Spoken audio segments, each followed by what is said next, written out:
All right, you guys, so we're gonna go over side, side, side, and side angle side. And these methods are used to prove that a triangle is congruent to another triangle. Okay, so side, side, side is just as it sounds. If you have our leg right here congruent to this leg, and then this leg is congruent to this one, it would have 2 tick marks, and this one would have 3. Then if we are able to prove that all 3 sides are congruent on this one to this one by using our tick marks, they may even give us a measure. They might say this is 17 centimeters, this one's 17 centimeters, this one is 5, this is 5, and let's say this one is 7.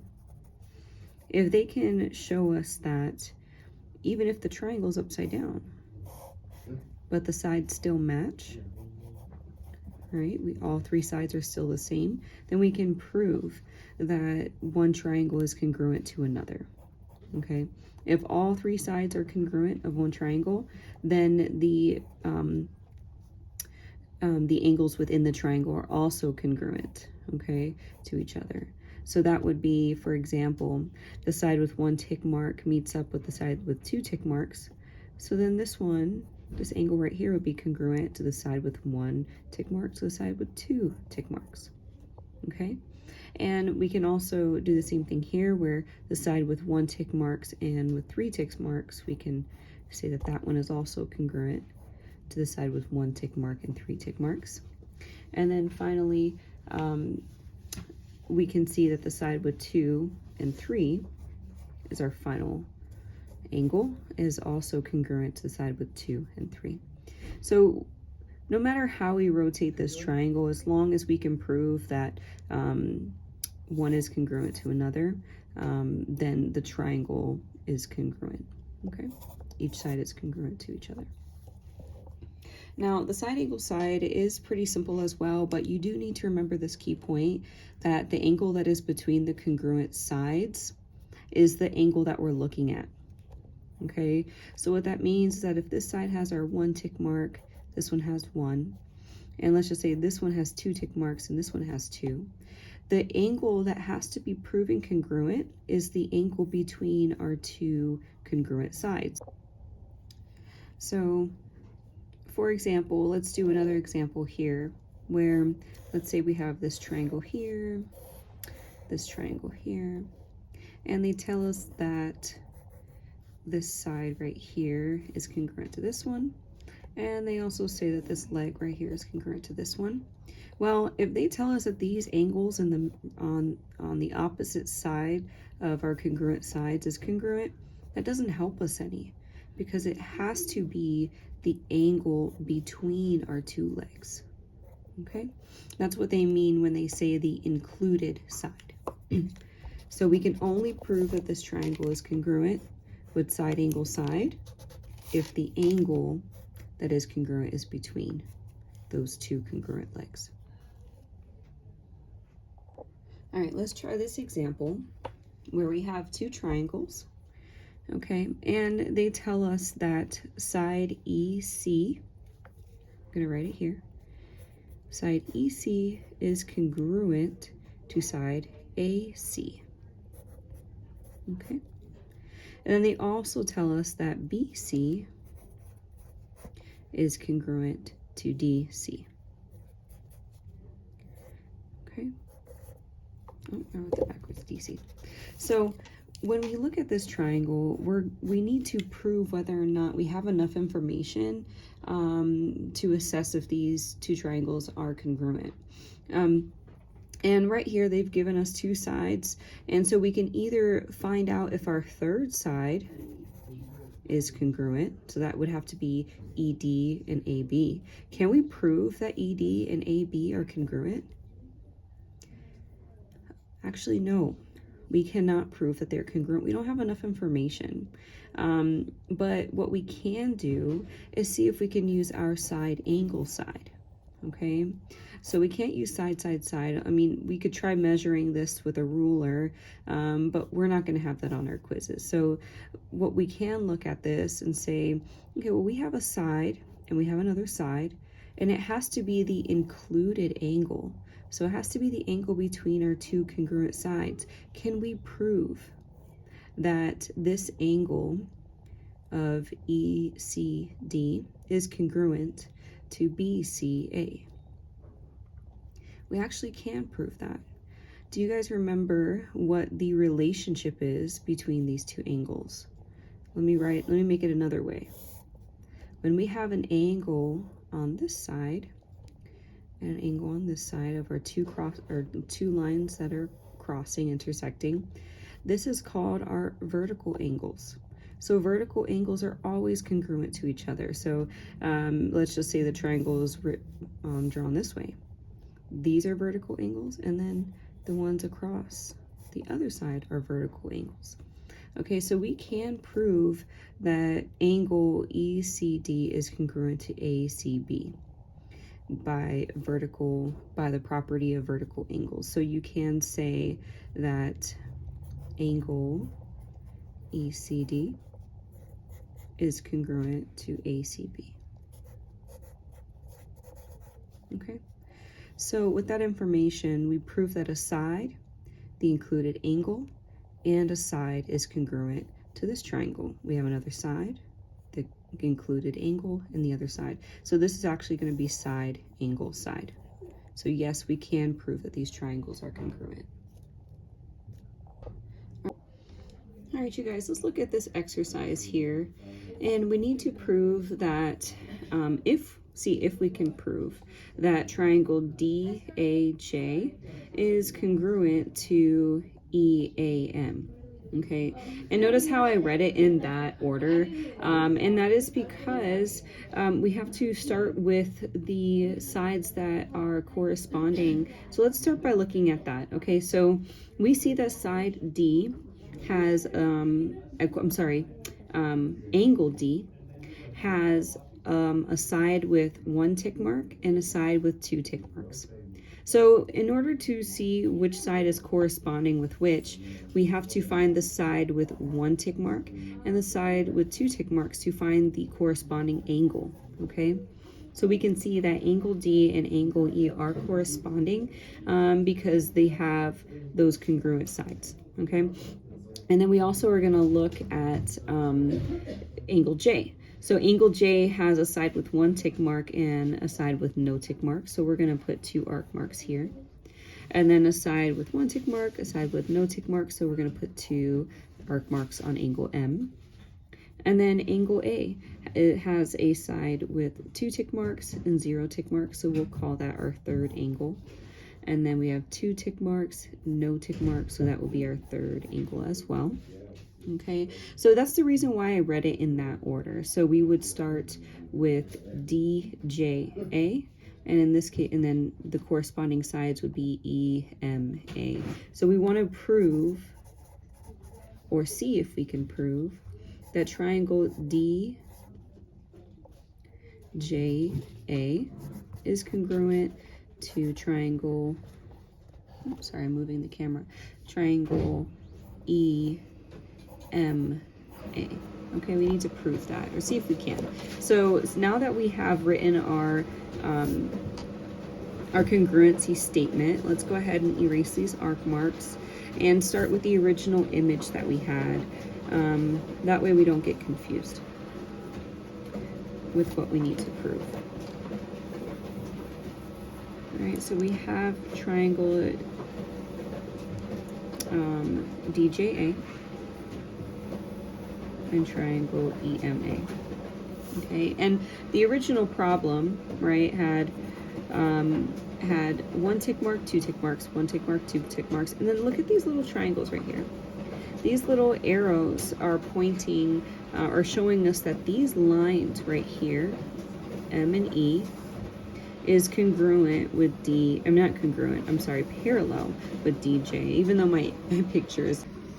Alrighty, so we see that ME is parallel to DJ, and so that's something to know. If we ever see that these little arrows here, just go ahead and assume that we're going to need that information to find our answer. And then remember, what we're trying to prove is that the triangle is congruent using SSS, side, side, side, or that it's congruent using side angle side. Okay, so if we look at this last side here, A to M and then A to J, unless they say A is the midpoint of JM, then we really don't have another way of knowing that these sides are congruent. So we can go ahead and rule out side, side, side, okay? But let's look at side angle side. When we prove that an angle is congruent with side angle side, right, it has to be that the angle between our two congruent sides. So we have our first congruent, our second congruent, it would have to be this angle here. And then we have our first congruent, our second congruent side, so it would have to be this angle here. So somehow we have to prove that angle E is congruent to angle D in order to use side angle side. Remember, it can't be angle A, even though we can easily prove that these are vertical angles, so they should be congruent, but that doesn't help us because side angle side is the angle between our two sides, between our two congruent sides, I should say. All right, so how can we prove that angle E and angle D are congruent? Well, it's going to lie here in our little arrows. Okay, these arrows mean that our lines are congruent. So if I go ahead and just draw two parallel lines, okay, we know that when we have two parallel lines and a transversal going through that line, then the alternate interior angles are congruent. And so we learned that a few units ago. So in this case, we actually do have that situation. So line DE is a transversal through line DJ and ME, okay? And angle D and angle E are alternate interior angles, and alternate interior angles are congruent. So right here, we're able to prove that our first side and the angle between those two sides are congruent. So we can say that yes, triangle DJA is congruent to triangle EMA using side angle side. All right, let's take a look at this exercise here. So we need to do the same thing. Do we have enough information to prove that these triangles are congruent? Okay, so we can try to use side, side, side. But when we do that, we don't really have anything that indicates that JU and EU are going to be congruent to find out if this last side is congruent, right? So that's not an answer we can use. And when we look at side angle side, we are looking at the angle, right, that is included or between our two sides. And side angle side, it's going to be the angle between each side. So we see that this side here, right, and the side here, so we would have to prove that the angle between these two sides are somehow congruent to this side, to side S between the two sides. But they don't give us that. They actually give us an angle that's far away from the angle that matters for side angle side. All right, since they didn't give us the information that we need to prove that these triangles are congruent, we actually don't have a way to determine. So you would put not applicable. We don't have enough information to see if these two triangles are congruent. All right, you guys, let's take a look at proving that these triangles are congruent using our statements and our reasons.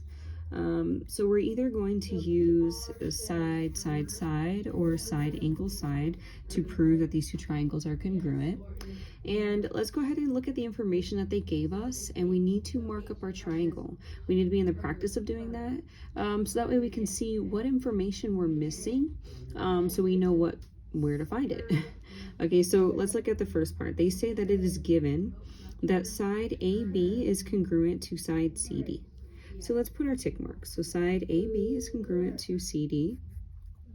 And then they also say that side AB is parallel to side CD. So parallel, that's where we put our arc marks. So I'm going to put our not our arc marks, I'm sorry, our arrows, okay?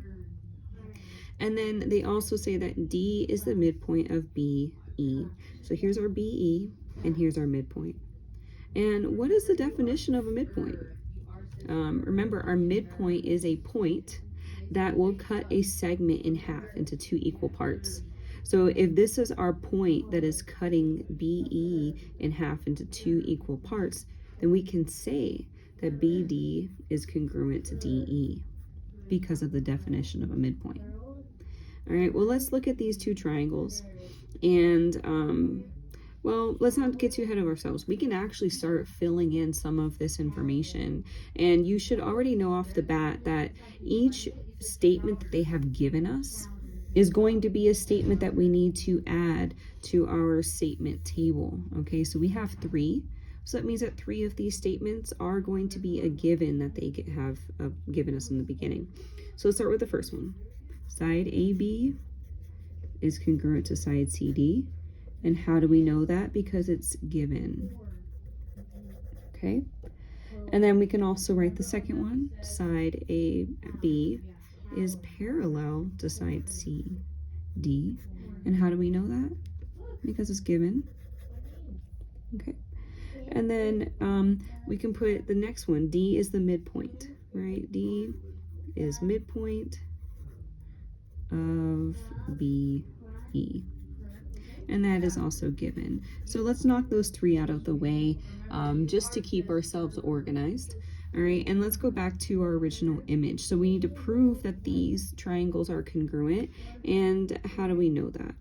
Okay, so let's look at what they've given us. They have given us a side and a side already. So we know that this AB is congruent to CD, so we have that marked, and then BD is congruent to DE, and we also have that marked with tick marks. So we either need to prove that this last side, AD, is congruent to CE, or we need to prove that the angle between our two sides are congruent.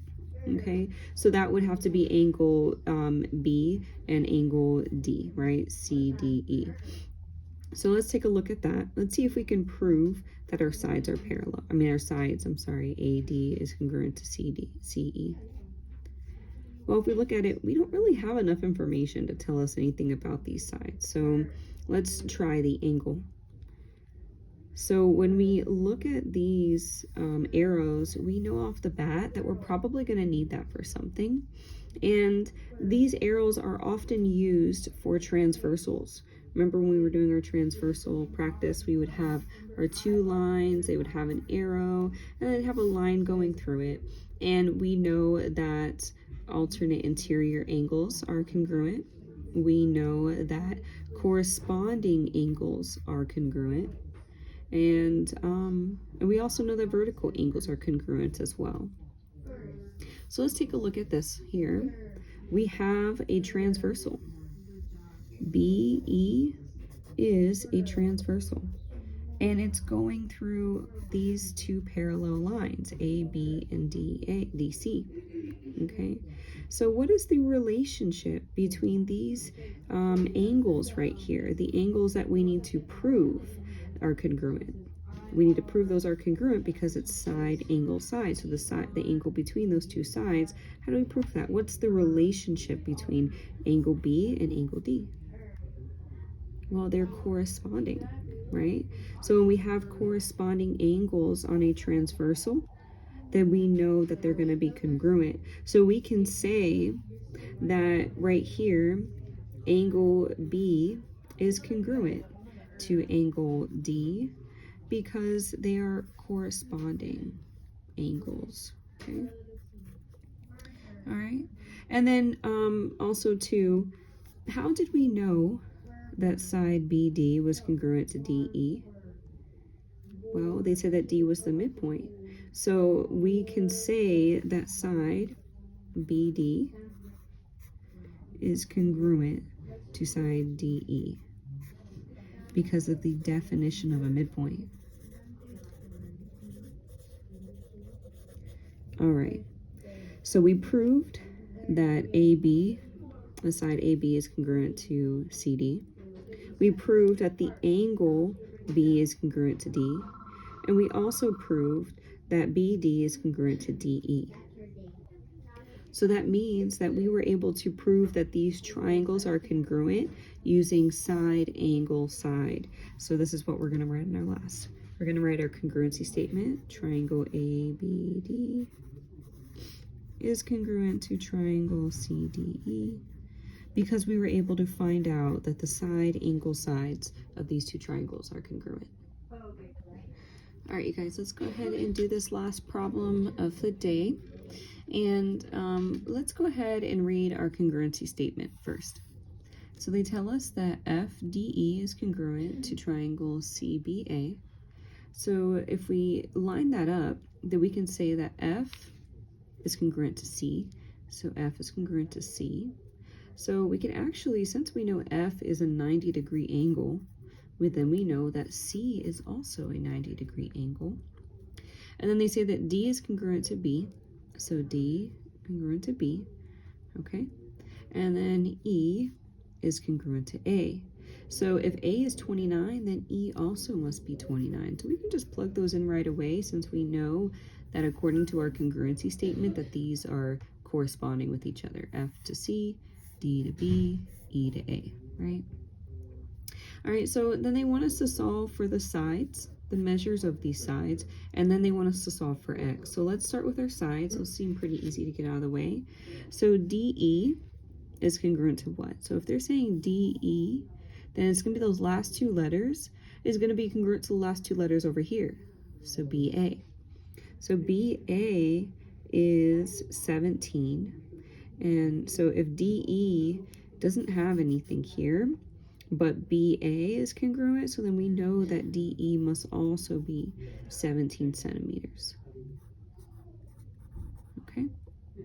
All right, what else do we need to find out? We need to find out AC. So AC is right here. And we can see that there's nothing here, so we can't just plug in a number, but we can find out what is corresponding. Okay, so AC. If we look at AC in this order, it looks like A is last, C is first. So we're going to look at it in this order. E is last, F is first. So from E to F is going to correspond with A to C. So E to F looks like it is 10 centimeters. So we can see that EF is going to be the same as AC. So that's also 10 centimeters. And we can just plug that in, 10 centimeters. All right, BC. So B to C. We don't have anything here, so we need to find out what it corresponds with. So B to C is going to correspond with D to F, and D to F is 12 centimeters. So we can say that BC is also 12 centimeters. Okay. Now they want us to solve for X. All right, let's see where X is. X is right here in this corner, and it looks like angle D equals 8x minus 27. So we need to find out what 8x minus 27 actually, what this angle even is. So let's see if we can use this triangle over here to help. So angle D corresponds with angle B, and angle B is right here, and this is also blank, so we need to find out what angle B is. So let's use our triangle sum theorem, and we know that a triangle, all three angles in the triangle add up to 180, so let's minus 90, so that should be 90, and then also minus 29. Okay, this should be, all right, so we have 61. So it looks like angle B is going to be 61 degrees.